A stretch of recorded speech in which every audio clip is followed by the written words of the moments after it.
Welcome to another episode of Intuition First podcast with your hosts, Heather McKay and Christine Mira.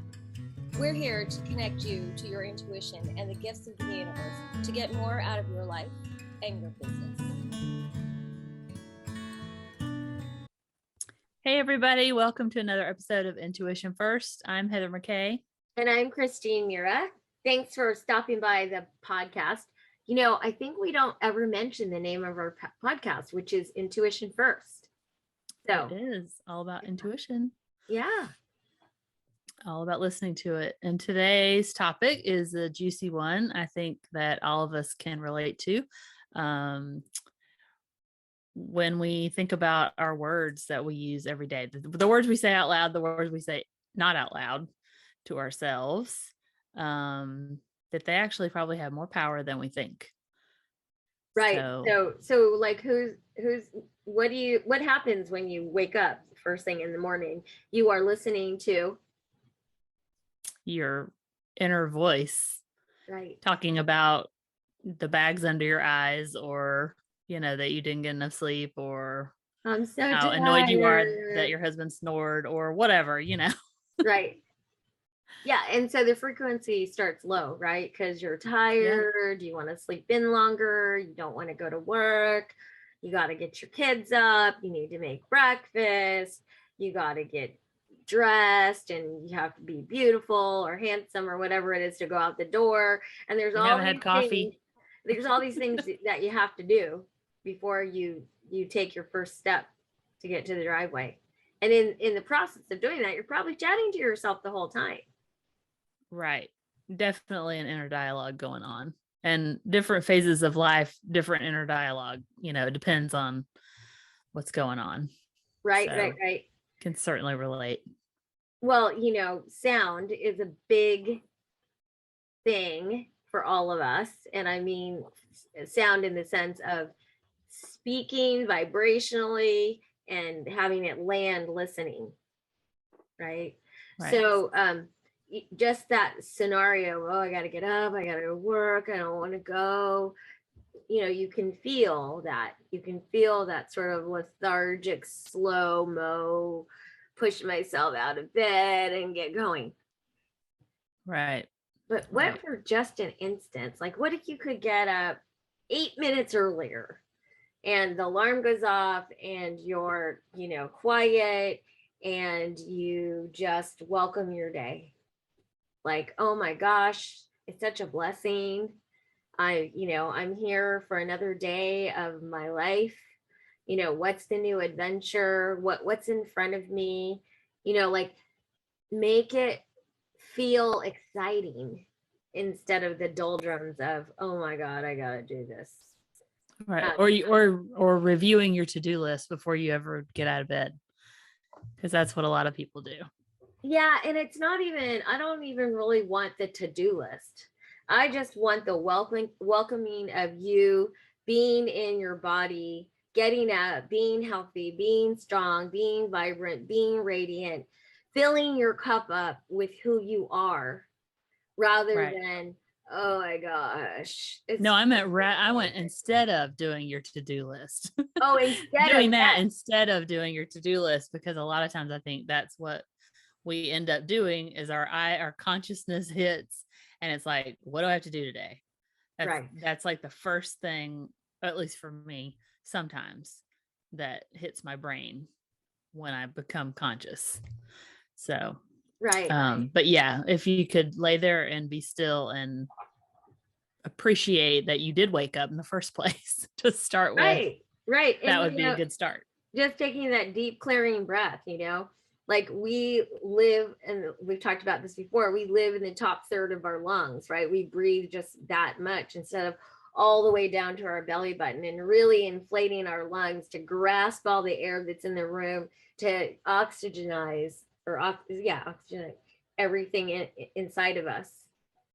And then we just get to blow all that inertia out, you know. But I think for many of us, we're so conditioned into our doing, and we feel, and then, you know, our day goes on and we look at things in such a way that might reinforce negativity or contraction, rather than joyful expansion. Right. Right. For sure. So the thing about words is when we speak them to ourselves, they have a vibration. And when we speak them to others, they have a vibration. Right. And so I've just been really studying for myself, why don't I feel filled up? Right. Why don't I feel like I'm connected in ways that I know that I can be, and yet every day I find myself sort of struggling with my own mind speak, my own thinking that takes that vibration away from me. So I've been practicing over the last, I don't know, 8-9 days, just like, oh, good morning, Christine. How are you? I'm good. I can hear myself say it. I'm good. And then I'm like, I start speaking, I am a radiant being. I am made of cosmos. I am of the divine. Whatever all that is. And I just like say that to myself for, 3 or 4 minutes about who I am. And then I actually get up and I feel full, That's good. And before I would feel like I was disconnected or empty or lonely. I didn't have a tribe. I didn't belong, like all those things that get us sort of wonky and sideways. And that was my normal course of conversation with myself until I hit the pickleball court. Right. And there at pickleball, I feel joyful and happy because my friends are there and I'm exercising and I'm connected. So the last 8 days, I've been approaching the court really differently. Like I'm intending to play well.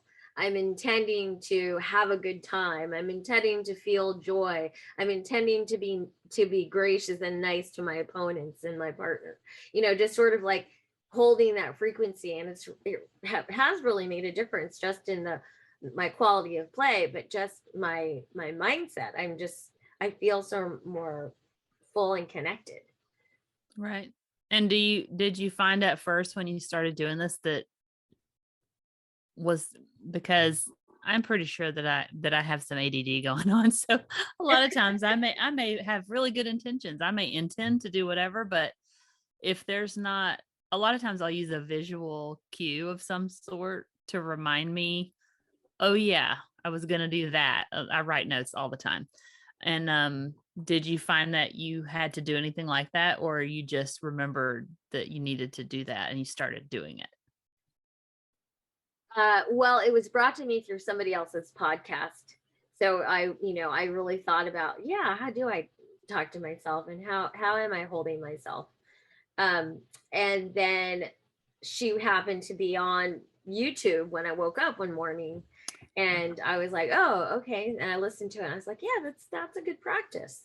So the last handful of days I have before I set my feet on the ground or I do anything, I just sort of breathe in all the things that I'm grateful for, like, my health and my ability to be strong and have, my mind be clear and be thinking, because I know I said this, but, in the past I had this virus I couldn't kick and my thinking was foggy and I was feeling tired and lazy.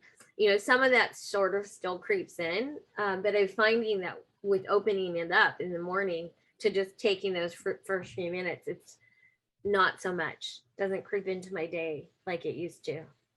That's good. Yeah. That's a great practice.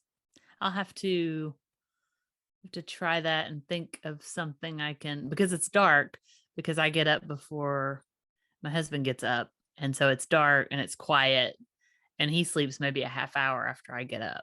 Mm-hmm. So I'll have to think of how I can remember, maybe if I tell myself before I go to bed sometimes. And I read this in what's that book, The Miracle Morning, that if you tell when I was trying to learn to get up earlier, which I am not a morning person, or I don't consider myself a morning person. So I resisted. But if you tell yourself you're going to get up earlier, if you say, I'm going to get up earlier so that I can meditate or journal or pray or whatever you want to do, have that quiet time, you feel better about it when the alarm goes off. And I thought that's kind of weird, but it actually works. And even though I may not get up as early as I intend to all the time, I do get up earlier than I used to, or that I even have to. And that's nice because I do get some quiet time in the morning. So maybe I'll try that. If I tell myself I'm going to do it the night before, I will somewhere in my brain remember what to do when it goes off. I think it's like filling your gas tank. It is, yeah. Right? So yeah, I mean, I think in religious, spiritual terms of meditating or praying, it's similar, right? It's similar, but it's different because it's not about connecting, to the divine or to source, God, goddess, whatever that is for you. It's actually filling you up. Like, it's not me needing to connect. It's actually me saying who I am. I mean, it's internal. And you could even practice the, that exercise that I've talked about. What are the 10 things that you love about yourself? Right. Write them down. You put them on the mirror. I mean, even if you have it, taped to your mirror, right, and you get out of bed and you're doing all your things, but you're putting your makeup on, and you can say, I am radiant. I am compassionate. Right. I am whatever. She's doing her mascara. She knows me. Right. Yeah. You get to speak to yourself. And that's why, when I do that, the list of 10, I have people put it in their phone. I have them speak it into their phone, because when you listen to yourself, you're completing a neurocircuit. Right. You're carving out a new neural pathway for your brain to be wired. And if you do that 30 to 60 days at, as much as 90 days, then you have a new neural pathway to tap in on. But yeah, I was just thinking, we admonish ourselves pretty regularly. We're punitive in our speaking to ourselves. We're totally harsh, right? Right. Well, and would you speak to a friend that way? I've heard that presented like this too. Like, would you speak to a friend the way that you speak to yourself sometimes? You say, oh, you're have, your skin's not nice, or you're too heavy, or you're too thin, or you're whatever you say to yourself that's negative. Would you say that to your friend? Of course not. Well, that's what I say. You can only love as deeply another as you love yourself. Right. You can only speak kindness and compassion and love with the way that you treat yourself. Right. And when you hear people speaking meanly and curse and, punitive, that's how they talk to themselves. Right. Right. So you don't need to take that on.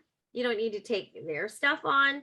Just understanding the distinction when someone's attacking you or, finding fault with you, what they're really doing is they just have so much of that for themselves, and that's how they speak to themselves, and that's how they treat themselves. And, at that point I feel, that I'm so sad for you, that I'm sorry that you're so mean to yourself, Right. I know. I hate it when you hear people being like that, and you know that they have some inward stuff going on. Yeah, it's when you got admonished probably as a little one, and you took it on as a behavior for you to survive. I was talking to somebody the other day, and some of the speaking that she has is from being with a narcissistic mother. And I listen to her talk, and I think, gosh, that's so brutal, right? And she doesn't even know that she's doing it herself, that she speaks to herself in a limiting, sort of diminished, small way, until the mirror gets held up and you say, hey, did you realize that you're speaking like, and don't be hard on yourself because you've had this experience of 38 years, right? Like how that's you adapted, and you are the way you are because you were trying to survive, right? And now the blinders are off, and you get to reframe your speaking and your perspective. But most of all, you get to love you. You get to trust yourself. You get to empower your awareness, so that when those next people that show up like that, you can make a choice of saying, nope, no, thank you. Done that. Right. Right. I'm moving Yeah. on. Yeah. And you're the words that you say do have power. I mean, whether you speak them out loud or when you speak them out loud, they have power. That's why positive things are good for you to hear out loud. And inwardly, it's the same thing. So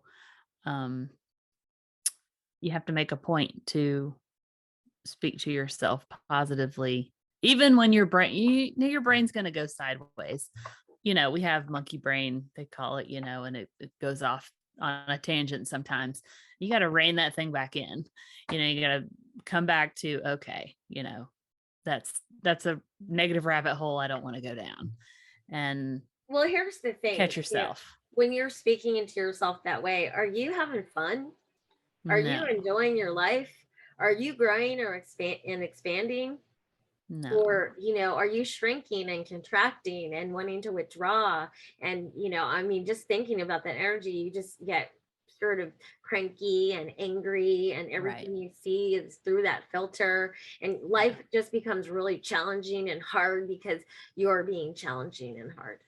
Yeah. See, and next thing you know, you're snapping at your spouse or your kids or whatever for no good reason. And then all of a sudden they're cranky and challenging. Yeah, because the energy because you have set the ball in motion for that, And that's the thing, like whatever you're trying to learn internally, the universe, your environment is going to give you the lesson.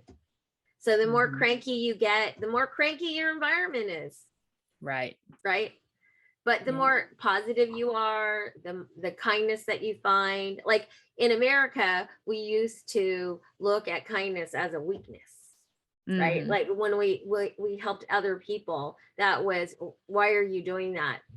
That it's their problem, their whatever. Why are you trying to help these people?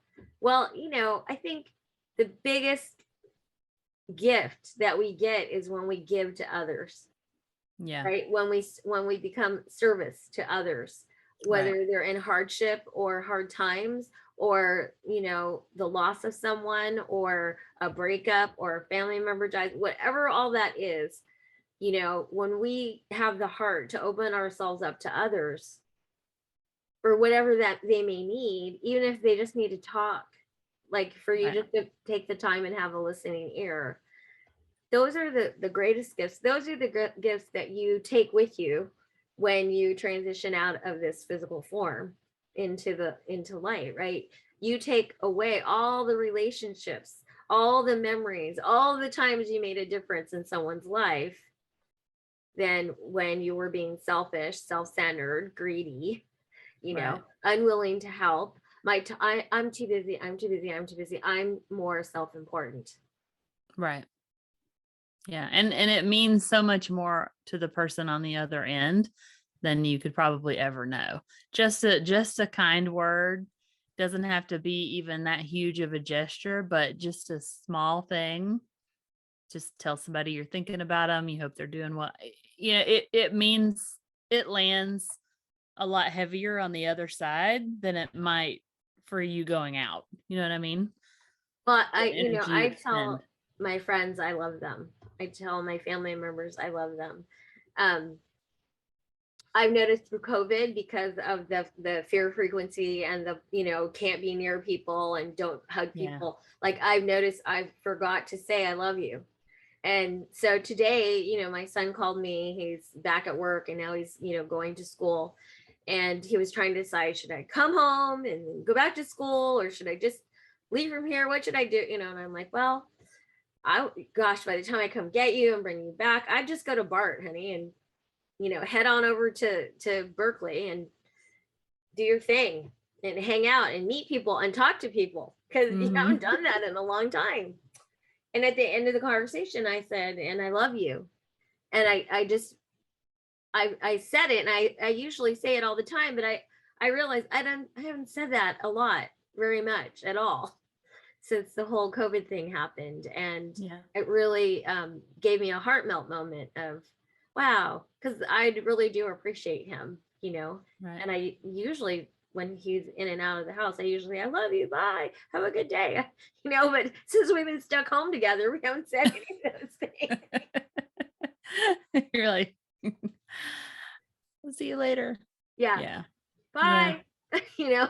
So yeah, it's almost like the not being able to have physical closeness as much has made us not use our words as much. Like even though it's not conscious, I don't think, just like you said, it's not really conscious. You just kind of forget, or you're out of practice a little bit with some of that.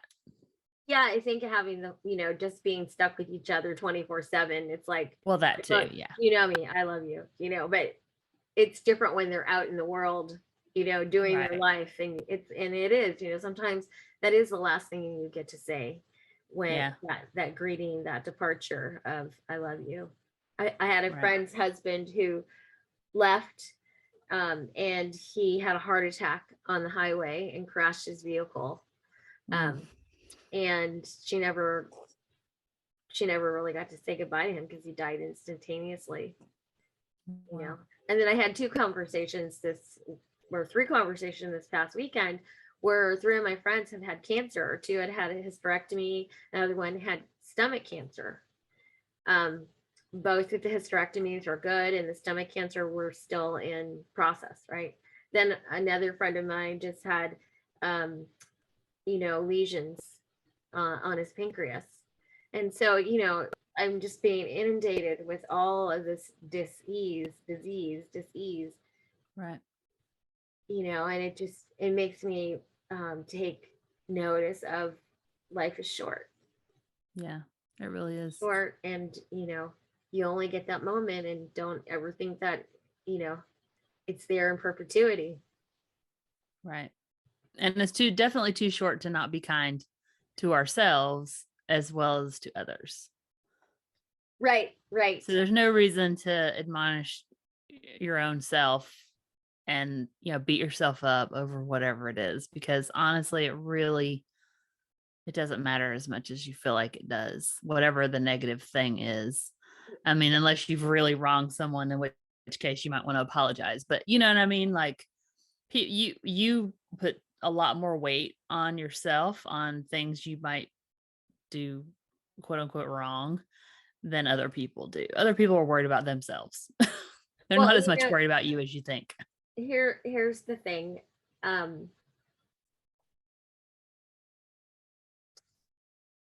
Our society is like in chaos. We just with all the divisiveness and with the pandemic and wildfires and mudslide. I mean, it just goes on. Like I feel like I'm witnessing the end of our world just because of the level of chaos that has occurred for us. And yet beneath all that noise, there is the calmness and the harmony. And where does that begin? It begins in how we speak and treat others. Yeah. How we bridge our differences and look at each other's humanity so that we remember that we are all of the same family. Right. Because when I start thinking about, they were saying yesterday that, one of the major political parties is now white supremacy. Like that's what it stands for. And I just thought, me as a woman of color, like I'm scared about going out into the world and sort of taking an adventure because I'm single and I'm small, I'm little, I'm 4'10", and before I used to feel like I was protected, like somebody would help me or the police were there. But now all of that's sort of obliterated, and you don't know who it might be that you're confronting or, that you may be confronted with. And so if we don't build ourselves up, if we don't find our own kindness and love and compassion for ourselves so that we can share it with others, we're going to be in for a really challenging, tough new society. Yeah, I agree. And it starts with us. We have to start from the inside. What's it say behind me? Joy is an inside job. Joy is an inside job. So that's true. It starts with you, starts inside. And then hopefully we radiate that out and pass it on to other people. Well, Like hopefully the kindness can be as contagious as COVID. Well, and and scientifically it's shown, right? It's like there's a certain frequency and vibration that, depending on your thinking, your speaking, your actions, you're doing, you are radiating that out of your solar plexus by your belly button, and it comes out into your aura, which is 15 feet in front and 15 feet behind you. And that's what people get to bump up against, right? And in my experience that I've had is like when people bump up next to me and I'm in really good mood, or things are really happening, people like get really joyful and happy. And they're like, hey, how are you? I'm like, I'm great. How are you? But if I'm like upset or angry or uncentered or imbalanced, I definitely put off the energy, like, stay the F away from me. Do not come near me. And people are like, whoa, I can see them, they're like, wow, okay. Right. So, it's like that cloud in Snoopy, the Peanuts, right? Right. Is it Pigpen? Right. Pigpen has the cloud around him of dirt and stuff that he just carries around. Yeah. Yeah, and that's why Snoopy's ever so cool, because he's a cool, happy guy. Right. He's just calm all the time. Right. That's why Rue gravitates to him. So, funny that we use a comic to illustrate that, but right. But who doesn't know Snoopy? Everybody knows Snoopy. Charles Schultz, one of my favorite artists of all times. Yeah. So if you want to do that exercise of write 10 things that you love about yourself on a index card, right? And then take that and speak it into your phone. I am radiant. I am compassionate. I am loving. I am joyful. Not fast, just sort of, like you're plodding along. Post it on your mirror. So you look at it before you go to bed, and you look at it first thing in the morning. When you do it inside your phone, you can listen to it first thing in the morning when you wake up, or on the drive to work, on the drive home, before you go to bed. Do that, 15 to 30 days, and you'll start noticing your energy, how delightfully happy you might be.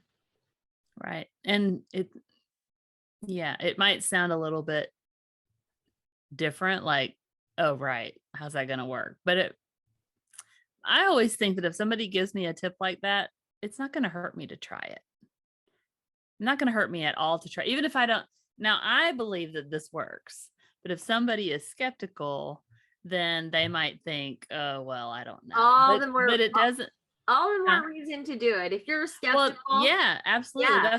That's what I'm saying. Like when somebody tells me something that I've never heard before that works for them, that they feel is helpful, whatever, I don't recall, at least in the last few years, ever thinking, oh, that's dumb, I'm not going to do that. I don't ever think that, because I think, well, it worked for them, so maybe it would help me in some way. And just propose, it is dumb. Right? So what? It's dumb. But if you're not really happy with your life, or you're not feeling the level of joy that is available to you, or you feel stuck in your beingness, or you have a relationship that is just frustrating and you're banging your head against the wall, the only catalyst in there is you. You get to decide and change, or you get to continue to have the same experience. Yeah. And the phrase that I heard, I don't know where I heard it, but I love this. And I do have this on my mirror, along with lots of other Post-it notes. Change your energy, change your life.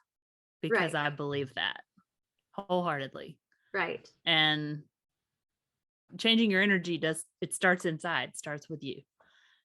So, well, I mean, if you think of it metaphysically, thinking is an energy bubble. Right. Right. Mm-hmm. And so however that frequency enters into the mind is what grows. Right. right? So negative thinking begets more negative thinking, negative experiences, negative impressions, negative speaking, negative relationships, negative. And, even as I just say that word negative, like I can feel things getting tight and small and contracting, and my brain goes, no, I don't want to do that. Stop talking about that. Right. Right. I know. Right. Yeah. So, It's true. If you can speak beauty to others, if you can find other people's gifts, you have them. You just need to acknowledge them, understand them, and build upon them. Right. And the more that you provide kindness to others, acknowledge them, compliment them. Like I saw this woman the other day, she was running across the parking lot in this like really cool colored mustard jacket. It just really caught my attention. And I'm driving to park, and I roll my window down. I'm like, love your jacket. She's like, oh, thank you. Right. But I really did love her jacket. I mean, I watched her walk the whole way. And just because I said that, she was like, you could tell it was like I gave her a little fuzzy hug. Right. Yeah. And you stayed 6 feet away. I was in my car, and she was walking her basket. Yeah. That's awesome. I love that. Silly little thing.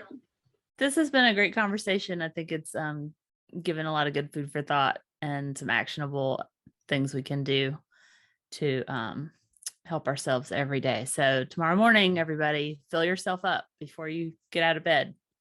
Yep. Get your spiritual gas tank filled. Yep.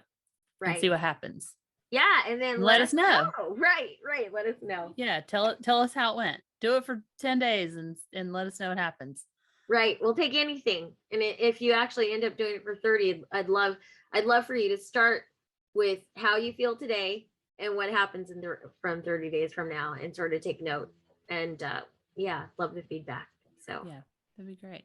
Okay. Well, thanks for joining us today. Make sure you follow us if you don't already on Apple Podcasts or wherever you're listening, and of course YouTube. And we will see you next time. See you next time. Thanks for coming by. Thanks for joining us for this episode of Intuition First. We're so glad that you chose to spend your time with us today. If you know someone who could benefit from this episode, please share it with them and tag us on Instagram at Intuition First. We'd love to hear what you enjoyed and what you'd like to hear more of. And until the next time, keep listening to your intuition. It really knows what it's talking about.